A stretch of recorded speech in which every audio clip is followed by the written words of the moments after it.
big news is that Chrysler is shutting down hundreds and hundreds of dealers.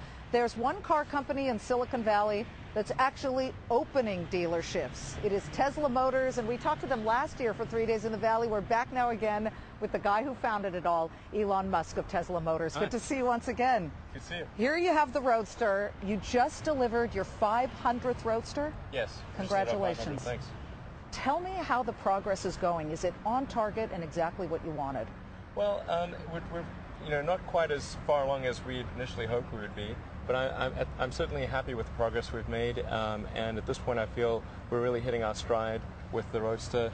We're at a annualized production rate of about 1,000 cars a year. We're sold out almost through the entire rest of this year. We'll be opening sales and service centers this month and next throughout the United States. You're sold out during a recession, and your price point is for this car? It's about $100,000. $100,000. Who's buying these vehicles?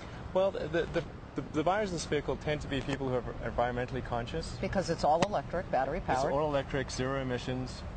So it's basically somebody who likes performance but wants to be environmentally conscious. So it's performance with a clean conscience is the way to think of this. But don't you find it ironic that you're opening dealerships? How many? We'll be opening about 10 dealerships this year. In the U.S.? Yeah. At a time when Chrysler and General Motors are down for the count. Right. I want to get in this car and drive it just a little bit, or at least get comfortable in it. So, You struck a deal with Mercedes-Benz. Yeah. Daimler. They give you money, that you get what?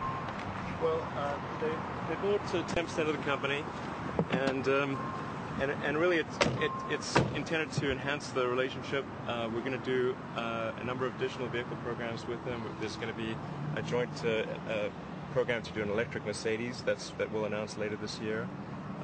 And we're also going to expand on the electric smart deal that we have. And how much would that one cost? See, our final pricing is, of course, up to Daimler and Smart Group and so forth.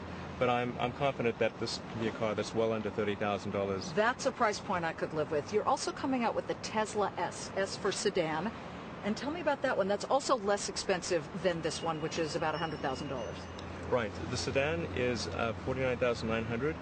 So it's a lot more affordable. Plus, the cost of electricity is so much less than the cost of gasoline that our price of roughly $50,000 is equivalent to a gasoline car of $35,000. How far does it go on a single charge? The sedan will go up to 300 miles if you have the long-range battery pack. Plus, it's going to improve the charge time, so it's only a 45-minute charge time, and the battery pack can be swapped out faster than you can fill a gas tank. So you could conceivably get across country faster than you could get across country in a gasoline car. Not only does he run a sports car company, he also runs a rocket ship company, SpaceX, which you founded as well. You got a big deal from NASA. Congratulations on that, and that continues to grow as well. It does, absolutely. We've got a launch coming up next month. We'll be launching a satellite for Malaysia. And then later this year we'll be doing our first launch for NASA. You are such a classic Silicon Valley entrepreneur. What's in the water? What's in the air here that makes it so conducive to growing companies? Well, it's really an environment that supports radical new ideas. And most other parts of the world, if you come up with some revolutionary idea, you tend to be shot down. You tend to be, in Australia they call it the tall poppy syndrome. Anything, you try to do something revolutionary. They'll say no, you can't do it. They'll say no way, it's impossible. And not here. Right, and in Silicon Valley, it really supports revolutionary ideas. You've got the venture capitalists, you've got the lawyers and the realtors, and everyone's sort of geared towards figuring out who's the next Google, who's the next Genentech, or companies like that. He's the co-founder of PayPal. He runs Tesla and SpaceX. Elon Musk, thank you for joining us on 3 Days in the Valley. All right, thanks for having me. We'll see you next year, and I'm going to take off in this, and we'll see you live from Cisco. Much more ahead coming up on Fox Business.